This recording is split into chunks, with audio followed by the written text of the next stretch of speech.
Will the Leader of the House give us the forthcoming business?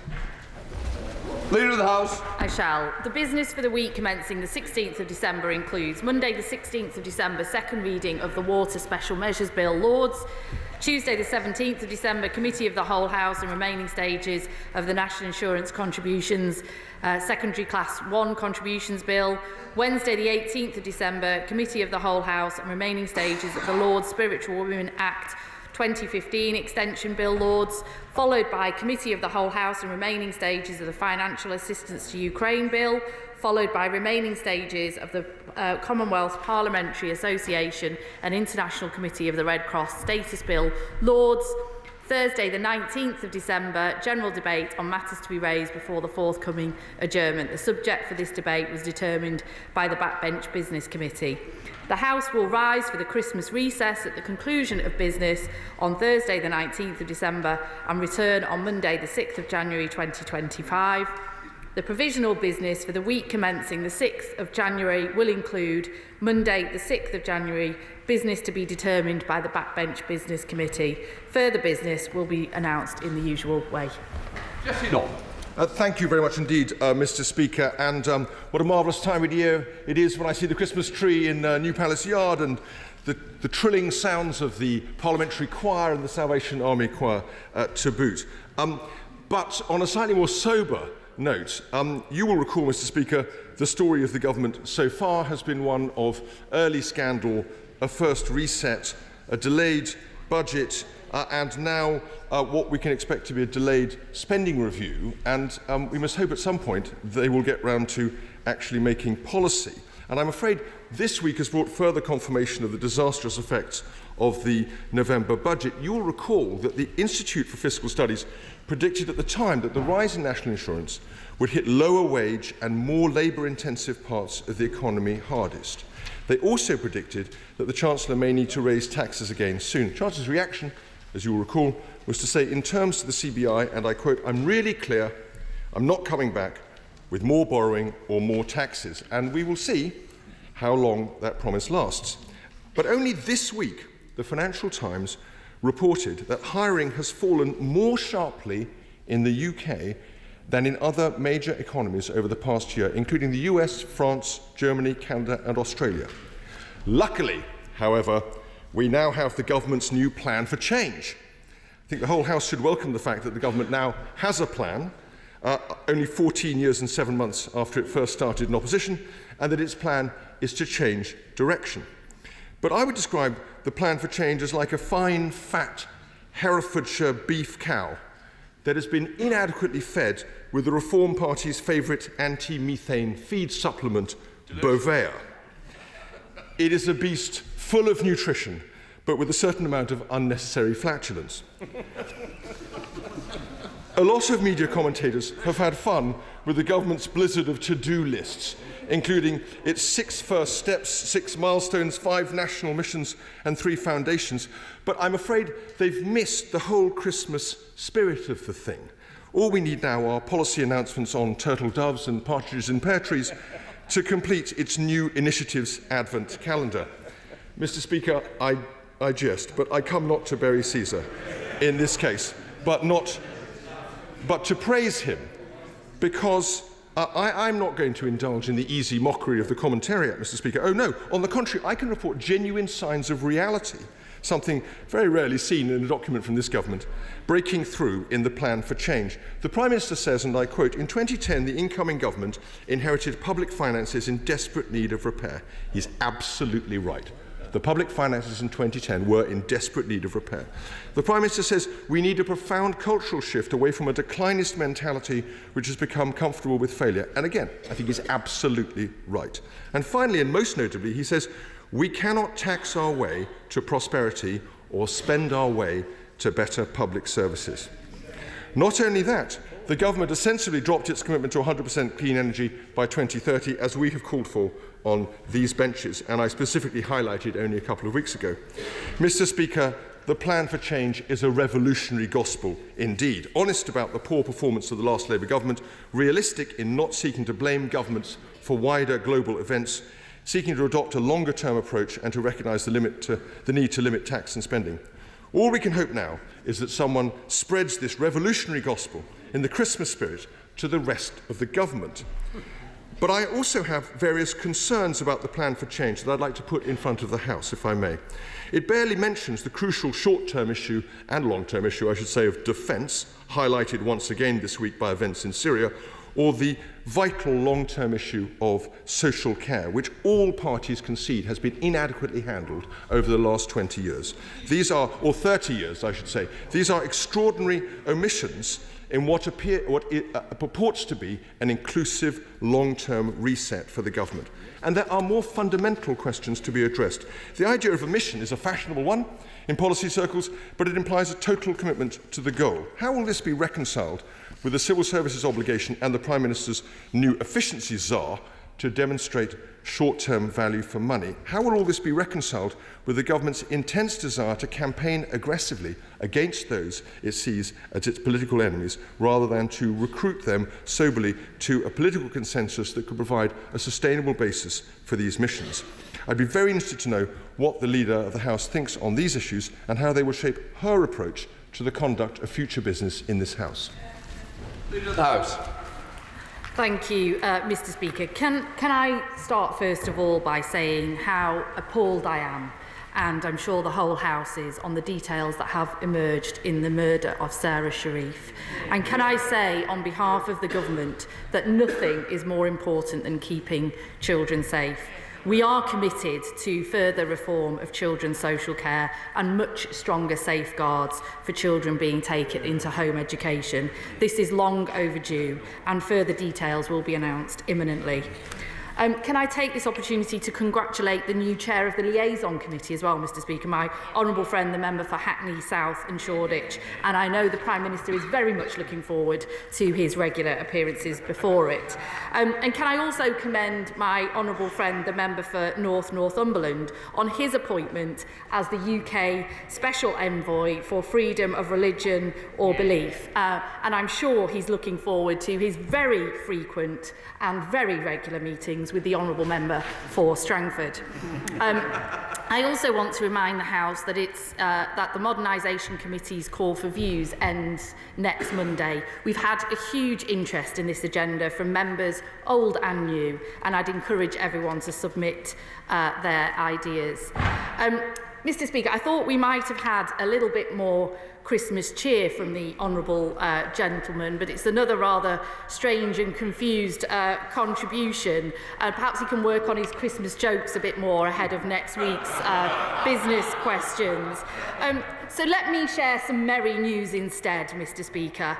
We are making the big changes people voted for, rebuilding Britain and fixing the mess that they left us, reshaping the state and society to put ordinary people at the front of the queue. Over half our King's Speech programme is progressing through Parliament. The biggest change for workers in a generation, giving security and dignity at work. For renters too, putting powers back in the hands so that they can get secure, quality tenancies they deserve. Switching on Great British Energy for lower bills and energy security. Bringing rail services back into public ownership, already delivering better reliability. Taking on water bosses to clean up our waterways. And reforming our planning laws to build more affordable homes. He doesn't like it, but nobody can deny that these are the big necessary changes in service of ordinary people, rooted in our values. And yes, we have a plan for change, and he asks about it, and we are delivering it. Because the country voted for change, Mr. Speaker. They voted to change from their government. They voted to change from their record. They voted to improve their living standards. They voted to change the NHS. And they voted because they wanted this country to be fixed. I mean, he raises defence and social care spending.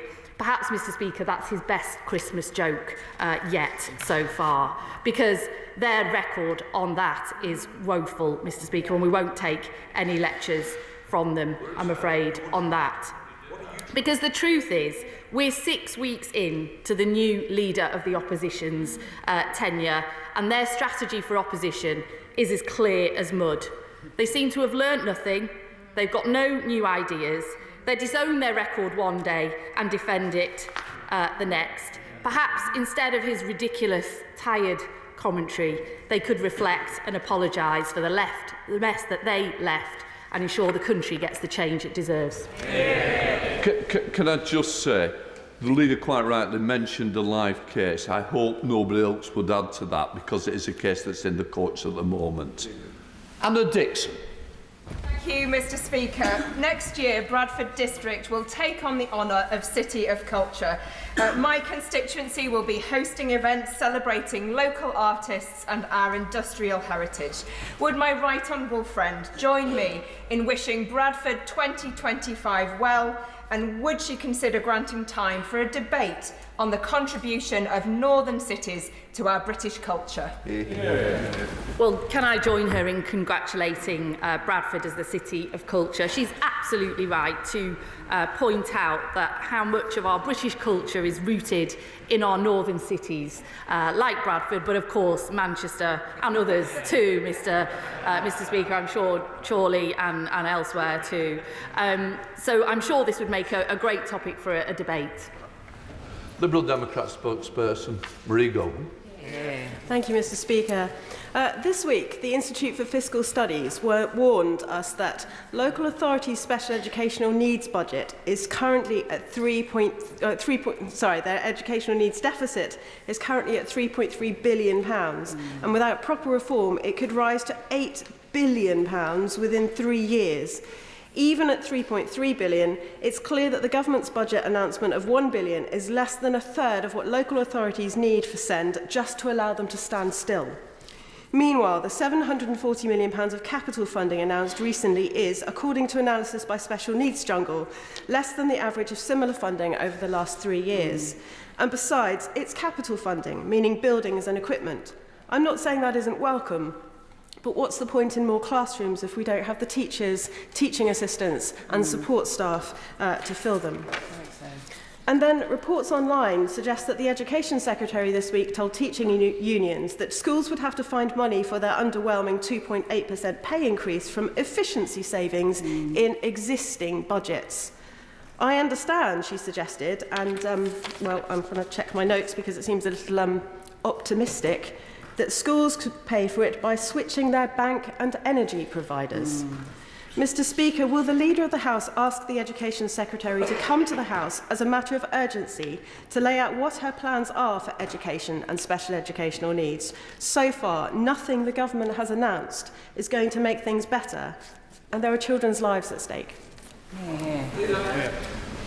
I thank her for raising the issue of special educational needs, and she's absolutely right. The crisis that was left in SEND support in our schools was really appalling, one of the terrible legacies of the party opposite, and demand is higher than ever. It is one of the big issues facing our education sector.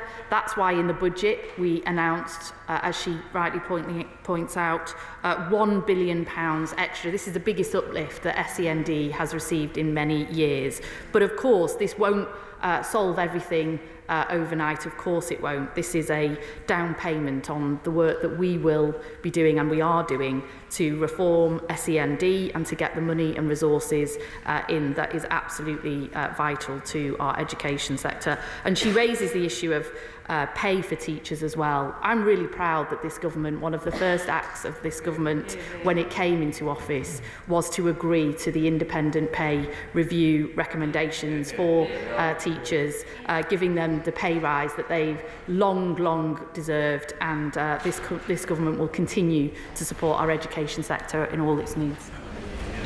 Natasha Athens. Thank you, Mr. Speaker. This week I was contacted by Year 8 students from Ark Blake Academy in my constituency. They wrote to me to raise concerns about food security both globally and locally. They wanted to highlight the impact of conflicts on food access, the unacceptable rise of food banks in our country, and the shocking rise of children skipping lunch at schools because their families can't afford it. So can the Leader of the House allow time for a debate on what this government can do to improve access to food both here and at home? And can she join me in thanking the pupils from Ark Blake for raising these really important issues?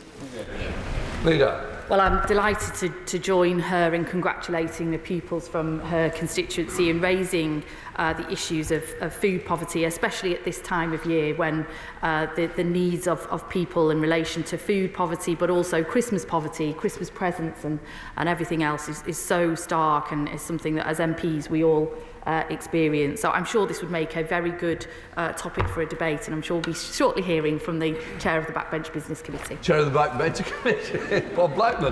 Your wish is my command. Thank you, Mr. Speaker.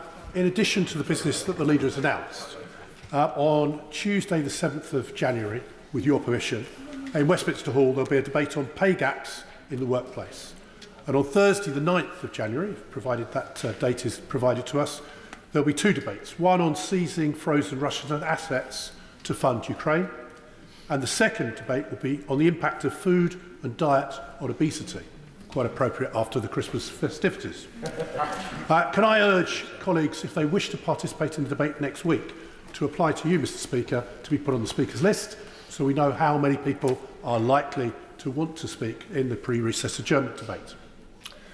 Now, Mr. Speaker, 2 years ago, on a cross-party basis, it was agreed to abolish the Vagrancy Act of 1824. The only thing that wasn't done was a commencement date for that. What it needs is a statutory instrument or further primary legislation to remove this act from the statute book once and for all. It appears there's a dispute between the Home Office and Housing, Communities and Local Government, and neither can seem to resolve this. So could the Leader of the House arrange for a statement to be made on when this will be introduced, so that those people that are homeless and on streets don't face being arrested, but actually will be assisted? Leader. Well, can I first of all thank him for announcing some of the forthcoming debates. I feel that after Christmas I will probably be very much in need of attending the obesity debate, although I do a mean Christmas gravy, which I am already looking forward to, Mr. Speaker. But he raises a very important issue of the commencement of the Vagrancy Act, which he did so much to bring about the changes that are needed there, and I commend him for all the work that he did. I will ensure that the department has heard his question today and that an update is brought to him and indeed this House at the earliest opportunity. Blair might do. Thank you, Mr. Speaker.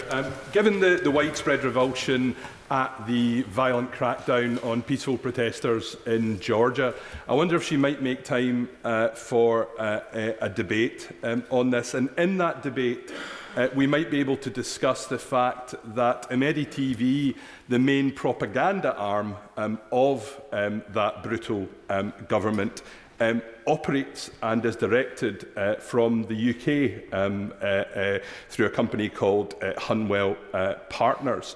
And I wonder whether she might agree that in that debate we could discuss whether it's time for an NCA investigation into those operations from this country for the direction of pro-Russian propaganda and the incitement to violence against those peaceful protesters. Leader. Well, can I thank him for raising this very important issue. The government continues to call on the Georgian government to halt their move away from democratic norms and isolation from the Western partners, and we continue to condemn the excessive use of force against protesters and journalists. And he raised a very important issue about holding companies operating in this area. And I think I heard the Chair of the Backbench Business Committee highlighting a debate which I think would be a very good place for him to raise this matter.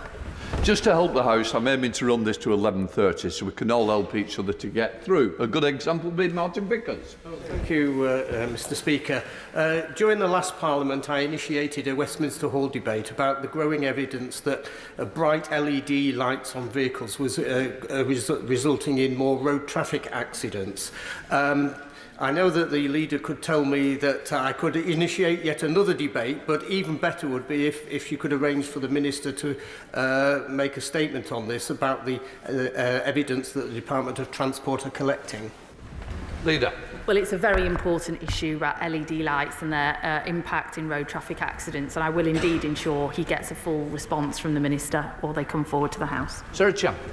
Thank you, Mr. Speaker. In our manifesto, Labour committed to phasing out animal testing, a goal that is not only widely supported by the public, but is also critical for advancing scientific innovation. However, this achievement requires the government to work cross-departmental. So will the Leader of the House allow time to debate this issue so that Parliament can explore how to turn this commitment into a concrete action? And will she join me in hoping for a cruelty-free Christmas?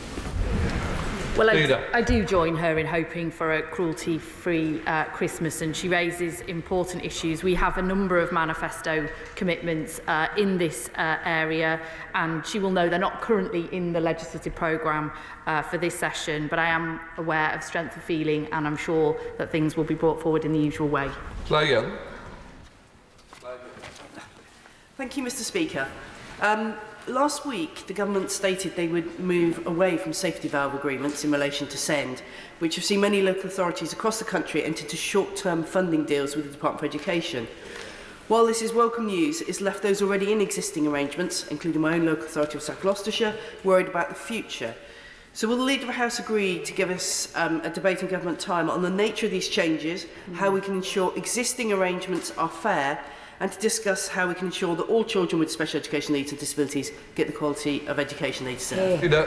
Well, she yet again raises an important issue, and I think what this government is trying to do is ensure that we have early intervention, we have the power in the hands of local authorities and others to take action in these areas, and we are imminently bringing forward the Children Wellbeing Bill, which will tackle some of these issues at core as well. Andy McNair. Thank you, Speaker. Small businesses are at the heart of our local economies and crucial to our ambition to deliver sustained growth.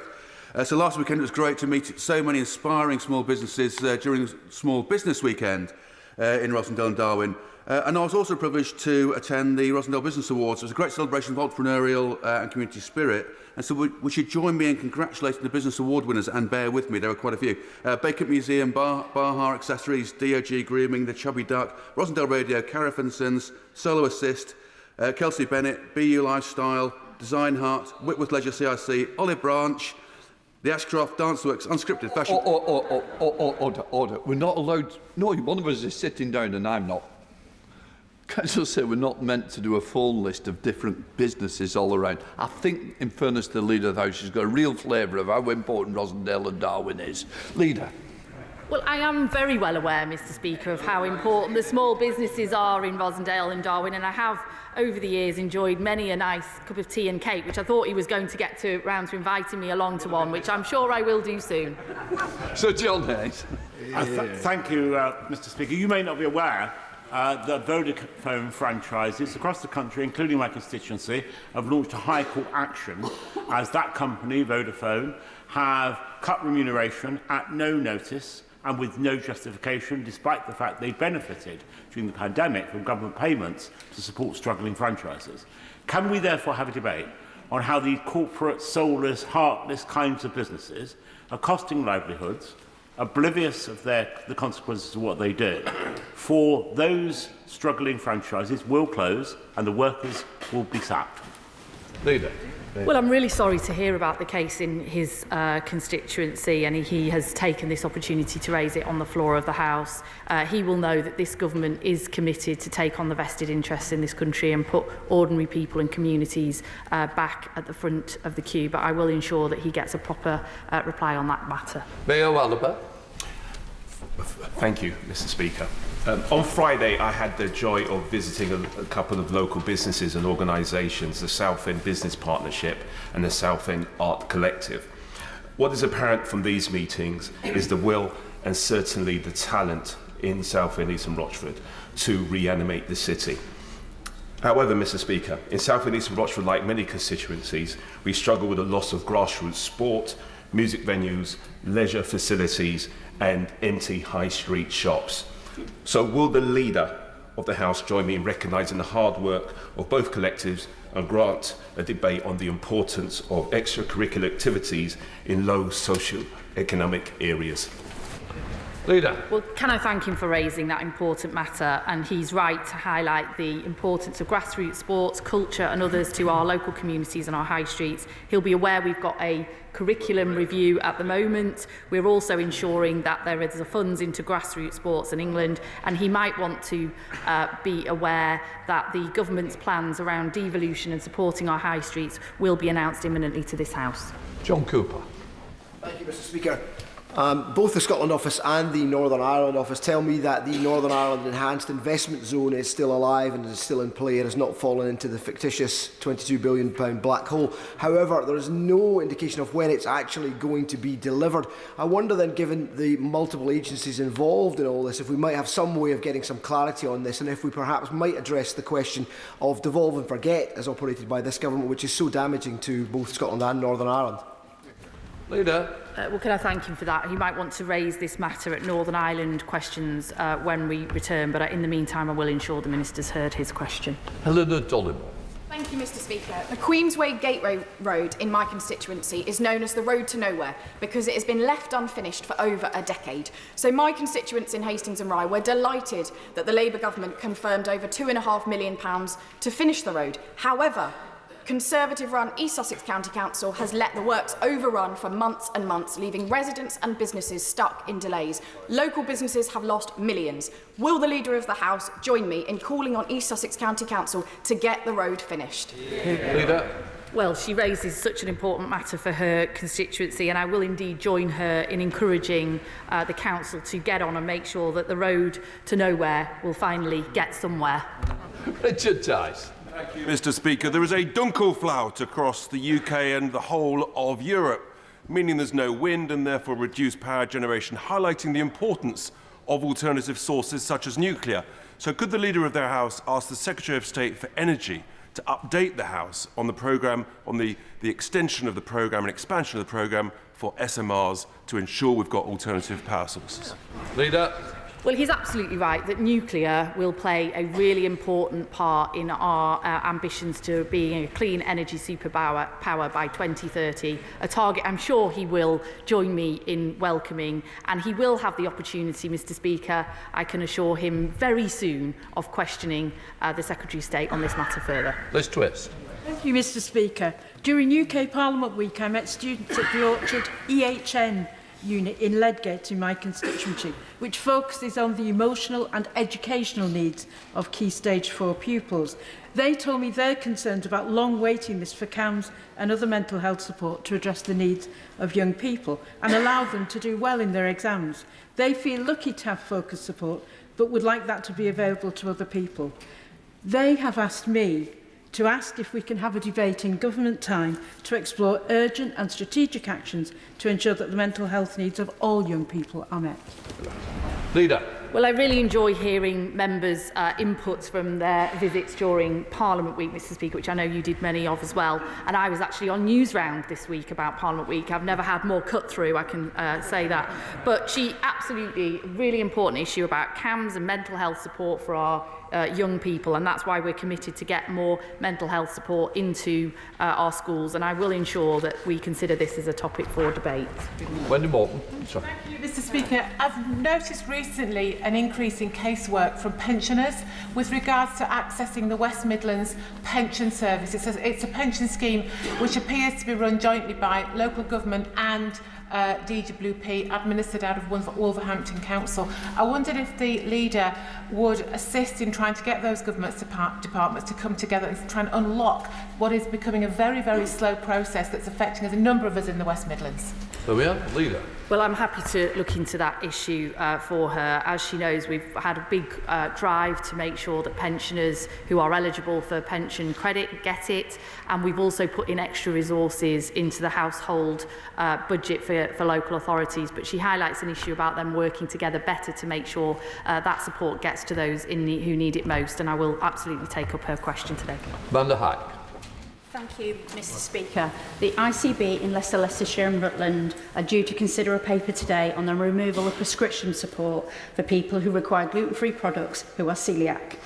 meaning people in North West Leicestershire as well as the wider area of Leicestershire will no longer have prescription services for these products from January next year, which means around 50% of trusts in England are now in that position. I personally know how expensive it is to manage a restrictive diet, and while gluten-free products are becoming more widely available, they are still extraordinarily expensive. Would the Leader of the House offer government time to discuss this prescription postcode lottery for people who are celiac? Leader. Well, can I thank her for raising that important issue? As she knows, the national prescribing position remains in England that gluten-free bread and mixes are provided to everybody, but as she says, the local integrated care boards are now responsible for arranging the provision of that in their areas. I will ensure that the Health Secretary has heard her question today and gives her a full reply. Robbie Moore. Thank you, Mr. Speaker. Dalton Mills in Keighley, which has previously been the film set for Peaky Blinders and the like, has unfortunately experienced continuous arson attacks, which the most damaging fire being back in March 2022, with £50 million of damage being caused, and the most recent arson attack only being literally 2 days ago. This is causing deep concern to many constituents across Keighley because the site is dangerous, it is derelict, and we need to make sure that the site is secured because it is owned by the Crown Estate. So can we have a debate in government time on the responsibility of landowners, including the Crown Estate, to ensure that derelict sites that are dangerous are properly secure? Well, the situation he describes in Keighley with the film set there is deeply concerning, and I will ensure that he gets a full reply on that. We will shortly be having the Crown Estates Bill coming back to this House, which might be an opportunity for you to raise it during the passage of that bill. Thank you, Mr. Speaker. Dementia is the leading cause of death in the United Kingdom, and in my own constituency of Wolverhampton West, it is estimated that nearly 30% of the dementia cases are undiagnosed. Would the Leader of the House please agree to make time for a debate in this House to give dementia the political priority it deserves, so that there is earlier diagnosis with timely social, medical and nursing care for sufferers, and also mental health and other support being provided to carers, and furthermore, Mr. Speaker, so that positive steps are taken to find a cure for dementia? Leader. Well, I think we can all relate to the question that he raises and the blight of dementia and the suffering of those who have it and on their families as well. And the government is committed to tackling these issues, and it has been raised a number of times in business questions. So I'm sure it would make a very popular debate, backbench business debate, were he to apply for one. Lisa Smart. Thank you very much indeed, Mr. Speaker. Trains between Rose Hill and Manchester Piccadilly are timetabled to run every 30 minutes in the morning. Yet this morning, only one made it between 7 and 9, and that was only 2 carriages. This lack of service is not unusual. It happens once or twice a week, and since the breakdown of discussions between the conductors and the already nationalised Northern, there have been no services on a Sunday. This is massively impacting my constituents. They're having to reject job offers because they can't have faith that they can get to work on time. Could the Leader of the House please allocate some government time for a discussion and a debate about services on the Hope Valley line? Leader. Well, I'm all too well aware of the challenges on the Northern network that she describes, and the issues around Sundays and all of those issues around cancellations and capacity. I do know that there are ongoing discussions, and this is absolutely at the top of the agenda for the Secretary of State, and I will ensure that she comes to this House as soon as she has any further information to share. Catherine Atkins. Thank you, Mr. Speaker. Will the Leader of the House join me in congratulating Sussex Circus Fish and Chip Bar in Chaddeston for its 50 years of frying, and its owner, Ronnie, who was 2 weeks old when his parents opened it. With 1 in 7 of us choosing to have fish and chips for Christmas dinner, it would be a timely debate to discuss the enduring contribution of chippies to our national culture, cuisine and as focal points in our community, and allow time for us to discuss how we can support and thank these high street food businesses serving us at this time of year. Cold at this rate. Leader. Well, I think we can all agree that we're all a bit partial to some lovely fish and chips, and Ronnie's Sussex Circus Fish Bar sounds like one such place we should all be visiting, so can I congratulate them as well. She might want to raise these issues in the adjournment debate we've got next Thursday, which is a great opportunity opportunity for people to raise issues to do with Christmas. Invitations to local eateries, always welcome as well, Mr Speaker, and I'm sure we'll have a good attendance.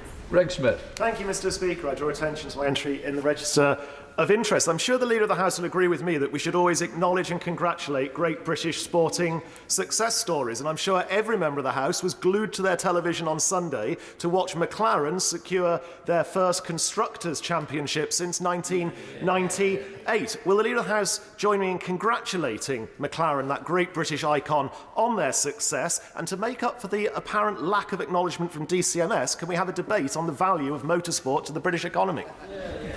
Leader. Well, I'd rather not talk about sport today, Mr Speaker, as a Manchester City fan. But anyway, I will certainly join him in congratulating McLaren. My son is a big Formula One fan. He's got all the McLaren gear, so it doesn't go unnoticed in my house. It is a great British icon, and on behalf of the government, I want to congratulate them. Mike Reader. Thank you, Mr Speaker. Last week, the University of Northampton published its economic impact assessment that showed for every £1 of income it gets, it generates £4 in my local economy, and 54% of graduates in health and the education sectors graduate into a full-time job compared to 38% nationally. Will the Speaker, the Leader of the House, join me in recognising the importance of universities like mine to local economies, and also support me in making time asking for government time to support fair funding for universities like the University of Northampton? Leader. Well, can I join him in congratulating the University of Northampton as well? It sounds like they've got a really strong track record, and he will know that we have inherited a really difficult situation when it comes to higher education funding in this country, but the Secretary of State for Education is really focused on this matter, and I know she will keep the House updated on her plans. John. Thank you, Mr Speaker. Would the Leader of the House allow time for a debate so we can pay tribute to our young sporting heroes? I'm sure all members would have many examples, but 22-year-old cyclist Oscar Onley from Kelso was recently awarded Male Rider of the Year by Scottish Cycling after becoming the first Scottish-developed rider to start the Tour de France for 31 years. Would the Leader of the House use this opportunity to congratulate Oscar on behalf of us all? Leader. Well, absolutely. Can I join him in congratulating Oscar Olney on his fantastic achievement, really breaking some ground there, cycling in the Tour de France as a developed cyclist. Paul Wall. Mr Speaker, Pippa, Britain's first ever illegal vape sniffer dog, won a Special Hero Award this week from the Chartered Standard Trading Institute this week. Springer Spaniel Pippa was honoured along with Rochdale Trading Standards and police for their work seizing vapes targeted at children by organised crime groups. Would the Leader join me in congratulating Pippa and the Rochdale team for their dogged detective work? Leader. Now that's a Christmas joke, a good joke there, Mr Speaker. That's how to tell him, I say. Absolutely join him in congratulating Pippa and her very positive work.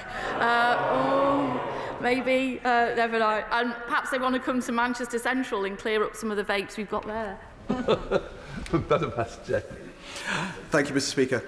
In Saltry, in my constituency of Huntingdon, Frida and John Grace have created a Christmas display at their home to rival the bright lights of Regent Street. They've overcome the damage from Storm Bert, rebuilt the display and opened their home for all to enjoy, raising £267 on opening night alone.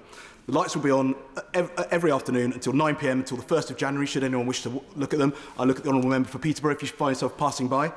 But will the Leader of the House join me in congratulating Frida and John for their fantastic effort in raising money for charity and spreading some Christmas cheer? And could she make time in the parliamentary schedule to celebrate fundraisers in all our constituencies, especially during this Christmas period? Well, can I join him in congratulating and thanking Frida and John for their very generous activities and all their fundraising work? And he's absolutely right. I think in this House we should all come together as often as we can and congratulate and celebrate our constituents for the great work they do in fundraising. Lynn Stewart. Thank you, Mr Speaker. On Saturday I'll be going to the Newmarket Street Winter Festival in Ayr in my constituency of Ayr, Carrick and Cumnock. Music, food and dancing will help us get into the Christmas spirit, whilst allowing me to get some of my shopping sorted. While my right honourable friend is welcome to join me, I appreciate the journey to Scotland and possibly the weather may feel like going to the North Pole. However, will she join me in welcoming festive events like this and supporting small businesses? And will the House find time for a debate in supporting our high streets? Leader. Well, I absolutely will join her in congratulating Newmarket St Winter Festival, Street Winter Festival, which sounds like a really great place to go and get some last-minute Christmas shopping. I'm very behind on my Christmas shopping this year, so maybe I will be quicker going up to Scotland to do it this time because I'm so behind. Sir Ashley Fox. Thank you, Mr. Speaker. Many of my constituents in Bridgwater are worried at the risk that flooding poses to their homes, businesses and farms. They're concerned that the Environment Agency fails to adequately dredge our rivers and maintain our streams and brooks, reens and culverts. So can I ask the Leader of the House to find time for a debate on the Environment Agency and flood prevention? Leader. Well, can I thank him for that? And this is obviously a growing issue as we see the effects of climate change in many of our communities. He will know that the government's flood resilience task force is at work trying to coordinate many of these issues. We have been forthcoming with statements and updates to the House on our flood resilience, and I will ensure that remains the case. Phil Brettle. Mr. Speaker, will the Leader of the House join me in celebrating the recent opening of 2 permanent banking hubs in my constituency, one in Horwich and one in West Horton, both of which I had the immense pleasure of opening? And will she also join me in thanking the hard-working staff, including Jackie, Rubina and Gullum in Horwich and Siraj in West Horton, who provide a vital service to communities and businesses across the Bolton West constituency? Well, it's very refreshing change in these sessions to hear about a banking hub opening and more access to cash in a local community like his constituency, instead of hearing about the closure. So I will very much join him in congratulating them being opened. Jim Shannon. Thank you, Mr. Speaker. I'd very much like to congratulate the Prime Minister and indeed the Secretary of State on their decision to appoint a new Special Envoy on freedom of religion or belief. The Right Honourable Lady knows that after numerous attempts we finally have one, the Honourable Member for North Northumbria.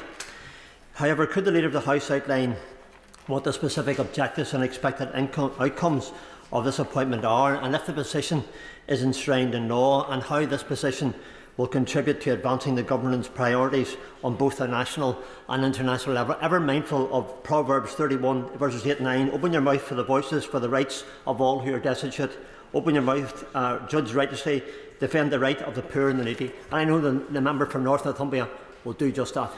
So we're catching up on. Well, can I thank him for welcoming the appointment of the member for North Northumberland as the UK Special Envoy for freedom of religion or belief. And I'm only sorry it wasn't the honourable gentleman himself.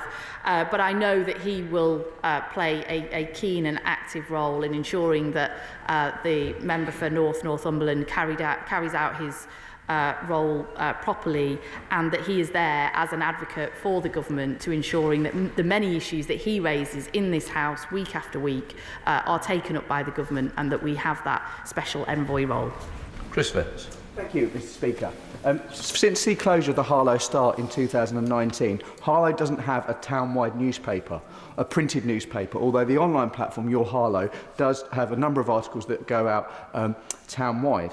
Can I ask for a debate in government time about the future of printed media, and in particular the current legislation that requires planning legislation to be printed in printed media rather than being on online platforms? Yeah.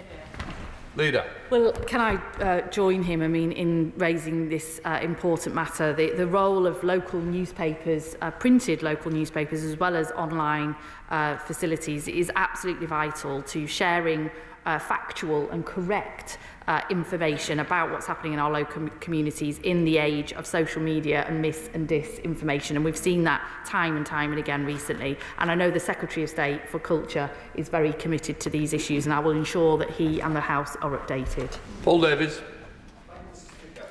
Rural communities often feel neglected regarding crime.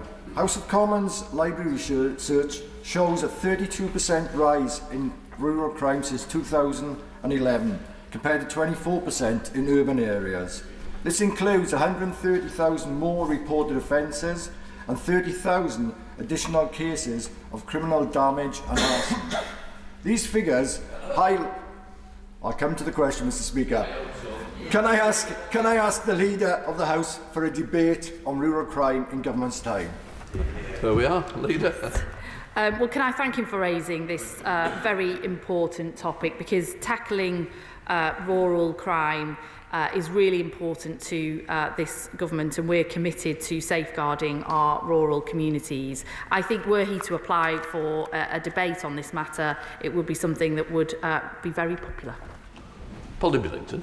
Thank you, Mr. Speaker. My right honourable friend, I'm sure, will share my concern about the evidence presented by the Imperial College's National Patient Safety Report today. For the first time in 10 years, more women are dying during or shortly after pregnancy, and more babies are dying within 28 days of being born. This is a particular concern in East Thanet, where our maternity services had to be taken into special measures only a few years ago. Can she talk to her colleagues in the Department of Health to see if they will be able to present a plan to this House to address this worrying situation? Leader. Well, like her, I was sort of shocked to hear of these statistics this morning, and what a damning indictment of our healthcare system in this country, that we're now in this situation where more children are dying at a young age than they have in recent times. And I will certainly ensure that the Health Secretary has heard her question today and that she is given a full response. Andrew Pex. Thank you, Mr. Speaker. Peterborough Lido is one of the jewels in the crown of our city. Now, just 2 years ago, we had a hydrotherapy pool and an indoor pool, as well as the Lido. But due to the reckless behaviour of the previous Conservative administration, the hydrotherapy pool was bulldozed and the indoor pool closed. The Lido is now at risk in future years. Can I ask my honourable friend if she will ensure the government recognises the vital role of swimming for leisure, sport and well-being, and if she'll join me in congratulating the thousands of residents, including myself, who are rallying behind keeping our Lidos safe? Leader. Well, absolutely. I want to join him in saying the importance of our indoor and outdoor pools, and the importance of swimming to a healthy society, to our agenda for preventative public health as well. It's absolutely vital that we keep local Lidos like his alive, and I know he'll also have a very strong ally in the Secretary of State for Energy and Net Zero, who's very partial to an outdoor swim as well. Look, Mayor. Thank you, Mr. Speaker. I have an investor in my constituency who's interested in regenerating a site to create jobs and growth in a community that really needs it. But the owner of the site seems unwilling to engage either with the local authority or with my office, which has contacted them 7 times since August. What avenues can I take through Parliament to bring this organisation to the table and get this project off the ground? Leader. Well, I'm always very sorry to hear of local investors and businesses or other agencies in honourable members' constituencies who won't engage with the Member of Parliament. He has named them here today in Parliament, and I hope that will make them more forthcoming to his request for a meeting. Morris. Thank you, Mr. Speaker. I'm frequently contacted by biodiversity, nature and climate groups across the Exham constituency who are encouraged by our commitment to climate, nature and biodiversity.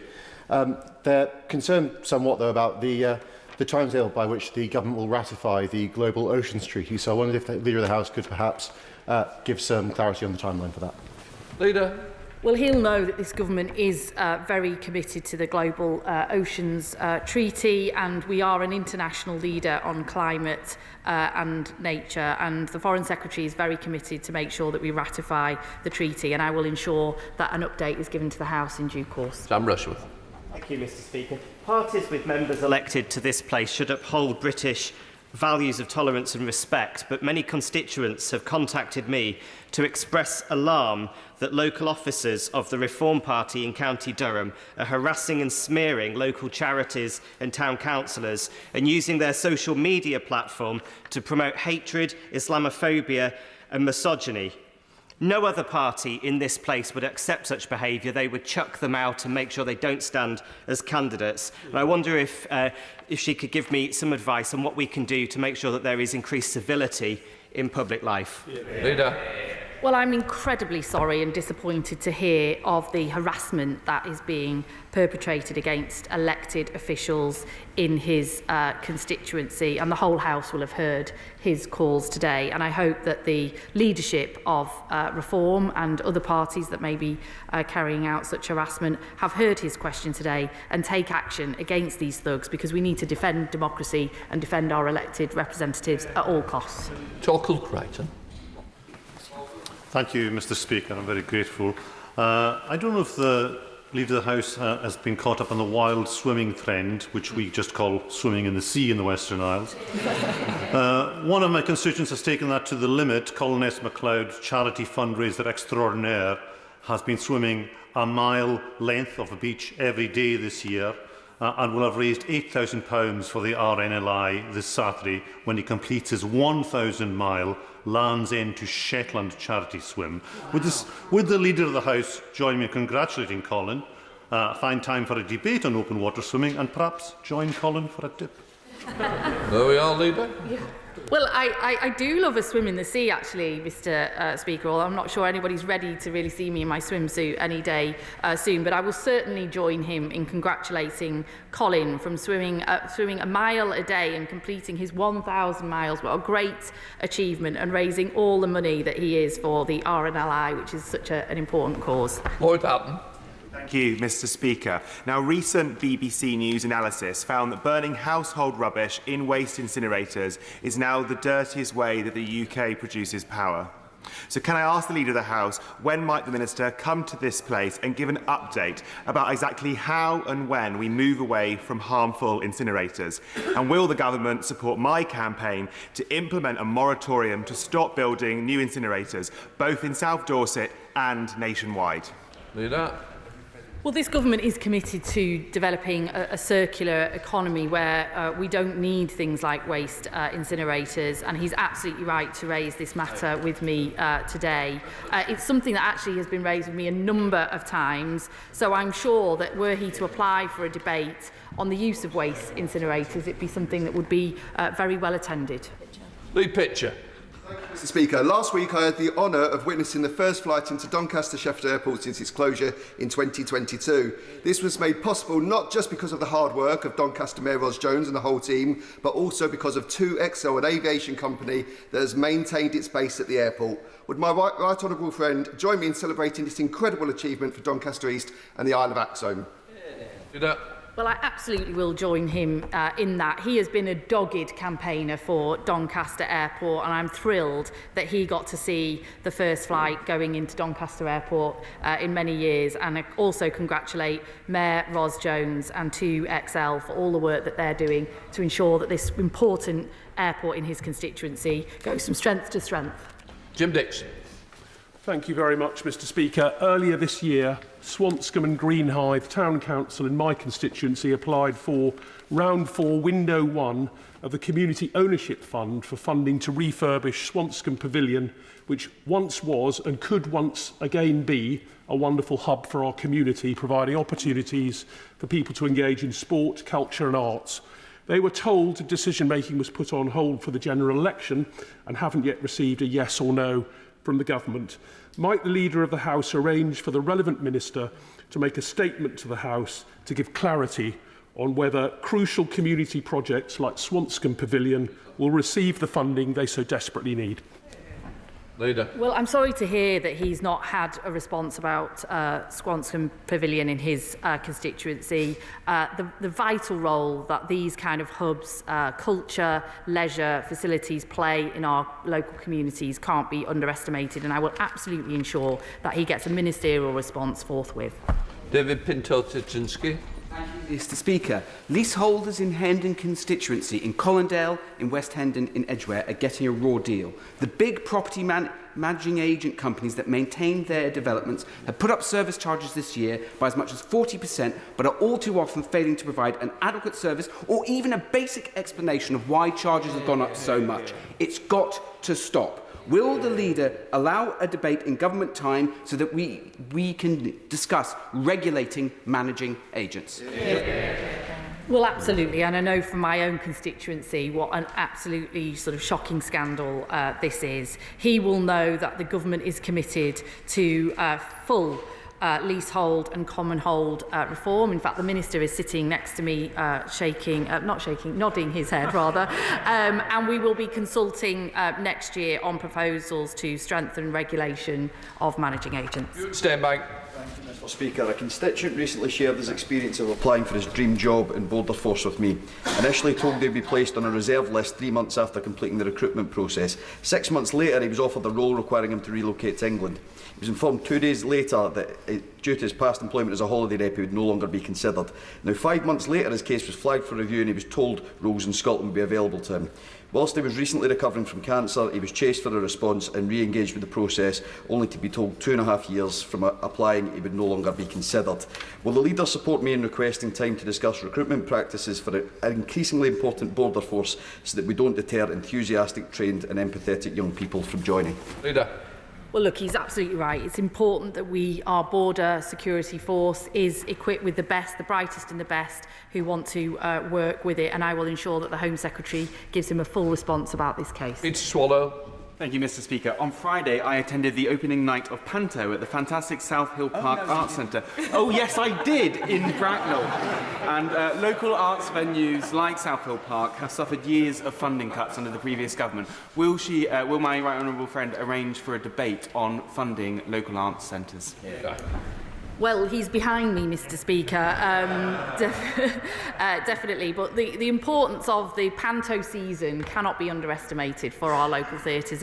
It's usually what funds them through the rest of the year, and he's absolutely right to raise the issue of local theatres and arts venues, and I'm sure it would make a great topic for debate.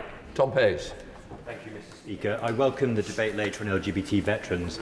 My constituents, Martin Bell and David Kelsey, have been severely wronged by the ban on LGBT people serving in the military. Would the Leader of the House join me in the government in recognising the wrongs that they've suffered and welcome the steps to bring forward financial reparations? The debate's next. Well, I strongly welcome the debate and the announcements that we're having today on reparations and recognition for our LGBT veterans. Like him, I have constituents and others who were affected by this terrible practice over many, many years, and I'm delighted that we are today putting that right. Alex Baker. Speaker. Last week I visited the Ferns Primary Academy, who I'm pleased to say have had their termination warning removed because of their significantly improved Ofsted judgment. It was clear to me and stated by Ofsted that the school is determined that all pupils, including those with SEND needs, achieve their very best. Will the Leader of the House join me in congratulating the school on their progress, and can we have a debate about supporting our schools to be aspirational for every student? Leader. Well, I'll certainly join her in congratulating the primary school in her constituency and their Ofsted rating that has now turned around. And she's right to highlight that we need to support schools in making sure that they support everybody, especially those with special educational needs, get the education they deserve. Josh Newbury. Thank you, Mr Speaker. The recently proposed closure of a council-owned museum and theatre in Cannock Chase has shone a bright light on how much culture and heritage venues like those mean to communities like mine, and the challenges facing the arts and museums more broadly. Would the Leader join me in commending the campaigners fighting to save our museum and theatre? And would she make time for a debate on how we can safeguard and develop culture and heritage, particularly outside our big cities? Leader. Well, I think this is the fourth question I've had today, Mr Speaker, on the vital role that local culture and theatres play in our communities and keeping our high streets to be the vibrant centres that we want them to be. So I'm sure the chair of the Backbench Business Committee has heard these questions today, and I would advise everybody club together and get a good debate on this. Andrew Cooper. Thank you, Mr Speaker. Grange Community Primary School in Winsford has just retained its status as a centre of excellence through the Inclusion Quality Mark. This award recognises the school's commitment to make sure that inclusion is a priority and that the educational and personal needs of every child, including those with SEND, are met through its curriculum. Will the Leader join me in congratulating everybody at the school on this fantastic achievement? And will she look to arrange a debate in government time on the importance of inclusive provision in mainstream schools? Leader. Well, I absolutely join him in congratulating Grange Community Nursery and Primary School in his constituency for their great work on inclusion and supporting children with special educational needs, a topic which we've had lots of discussion on this morning and I'm sure would make a great topic for debate. Adam Jogi. Speaker, 2 weeks ago today, after much anger and the worst stink possible, Wally's Quarry landfill site was closed by the Environment Agency. This is a victory for my constituents and all of us who live in Newcastle-under-Lyme. Notwithstanding any legal action and the loss of my voice, Ms Speaker, for talking about it for so much, will the leader join me in paying tribute to all those who campaigned so hard to finally get these cowboy operators closed down? Leader. Well, can I congratulate him as well as those in his community for his dogged campaigning on... Look, we've got to stop this. The honourable gentleman has just asked the question and come straight in front of me. Second time in these questions. Leader. Well, can I congratulate my honourable friend, the member for Newcastle-under-Lyme, for his dogged campaigning to get this Wally's Quarry closed down in his constituency because of the actions of those who've been running it. He's raised it with me a number of times, and I'm sure that his constituents will be very grateful for the action that he's taken. Joe Powell. Thank you, Mr Speaker. My right honourable friend will be aware of speculation of certain high-profile individuals seeking to interfere in our politics with their money and concerning examples from the last Parliament of opaque foreign funds finding their way here. Will the leader make time to debate and update our election laws to ensure foreign money stays out of our politics? Leader. Well, absolutely. He's right to raise this important matter, and he knows that it's clear that foreign donations to political parties in this country are not allowed, but the government does recognise the risk posed by malign actors who seek to interfere with and undermine our democratic processes, and I'm sure that the Secretary of State will want to continue to update the House on this important matter. I think we did really well. We managed to do it with a minute over. Great. Let the front bench change over.